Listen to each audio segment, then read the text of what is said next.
everyone, and welcome to Think Future. My name's Chris Calabucas, and once again we're coming at you live from deep in the heart of Silicon Valley, California. We're talking innovation, startups, the future. No. We're not talking innovation at all. We're not talking innovation anymore. That's out the window. I threw that out the window. We're talking AI, startups, and the future. Not necessarily those, not necessarily in that order. If you're watching on YouTube, smack that subscribe button and hit that bell so you'll be notified when a new show comes online.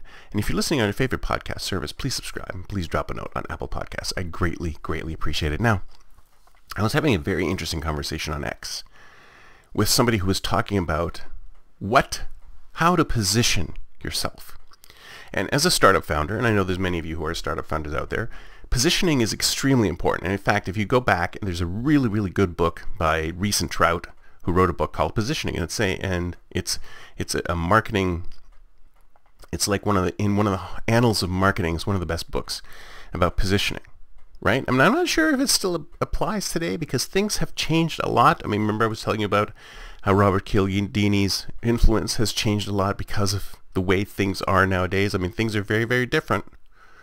Things are very different from the days that he published his Principles of Persuasion. Because persuasion, if you ask me, has changed a lot since then.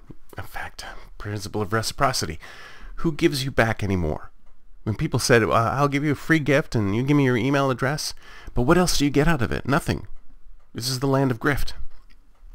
Anyways, what we were talking about was positioning and how to position yourself. Because people are saying this all the time, is that, okay, let's say I'm a startup founder and I'm creating a business. If I want to create a business to solve a specific problem, what if there's other businesses that are doing the same thing or doing something similar? How do I position myself in such a way to differentiate myself, my products, my services from startup A? So startup A does the same thing I do, startup B does the same thing I do, so I'm startup C. I want to do something similar to what startup A and startup B are doing, but I want to differentiate myself from startup A and B. And you can differentiate yourself greatly from startup A and B, or you can differentiate yourself slightly from startup A and B. Now you think to yourself, as an innovator, you probably think to yourself, well, I want to differentiate myself greatly. I want to be something completely different. I want to be completely out of the box. I want to differentiate myself from startup A and B so people look at me and go, that's a completely different type of thing. And I'd say to you, that might not be such a good idea. See, the problem with us as humans is that we like things that are different. Yeah, we like the new. And I've said this before many times, is that the new draws us. We are drawn to the new. We're drawn to the different. And maybe it has something to do with our intuition. Maybe the reason why we're drawn to the new and the different is because back when we were sort of cave people wandering the savannah, whenever we saw something new and different, it sort of triggered our danger response. And we thought, whoa, wait a second, what is that? Is that something I have to be concerned about? And if it's new and different, it will draw my attention to it. And that's where we're in an attention economy now, right? So everything has to do with attention. So it's new and different. People will be drawn to something that's new and different. Their attention will be drawn to something that's new and different. Now, you might think it's new and different, but what if it's too new and different? What if it's too new and different compared to startup A? So startup A, startup B, you're startup C. You say, I want to do something different. I want to do something so different that it captures attention. But if you decide to do something so different, too different, then it's not understandable and it's outside of their understanding. It's kind of like if sort of space, if we went back in time and deposited ourselves on the edge of the savannah and they saw our spaceship, they might not even understand. They might even conceptualize it as anything but maybe a rock, because in their mind it has the same properties as a rock. They would see a very funny shaped rock and go, oh, that's just another rock, and they wouldn't even notice it as a spaceship because it was so outside of the bounds of their understanding that they wouldn't even understood that it was something out of there. And it's the same thing with your startup. If your startup is there's a window, right? Just think of it as a window. So there's a window within which you can play as a differentiating window. But if you put yourself too close to the other startups, then you don't differentiate yourself enough. If you say, oh, I'm going to do the same thing startup A and B is doing, but I'm going to do it cheaper, or I'm going to do it faster, or I'm going to do it better. And sure, you get the understanding of people who they understand they already know what startup A and B do. But if you just do it faster and better, why would I want to switch to you if you're just doing it faster and better?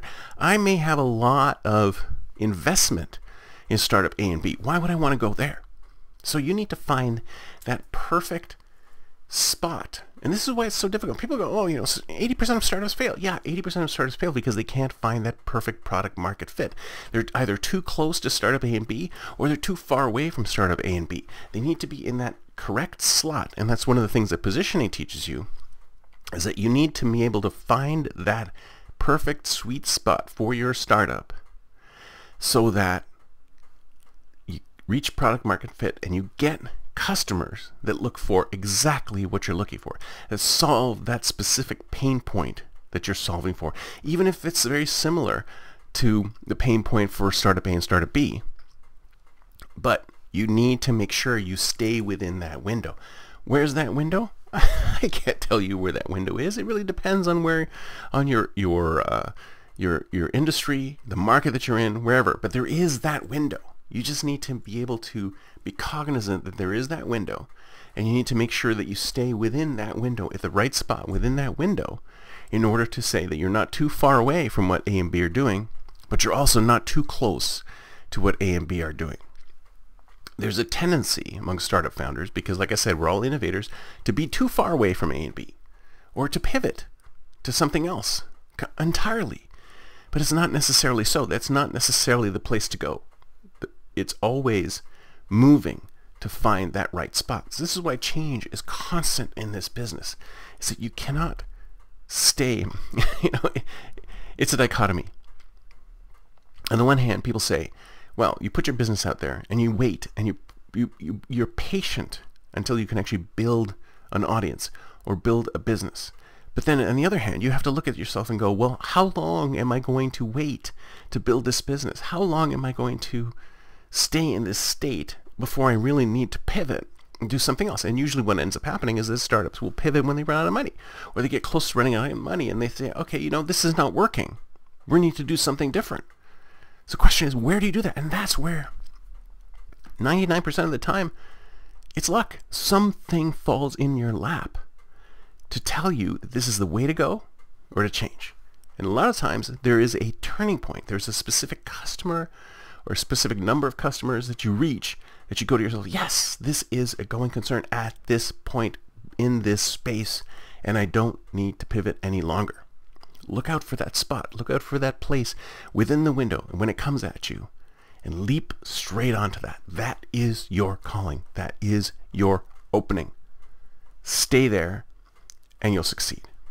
That's it for me for today. See you next time, and until then, don't forget to think future.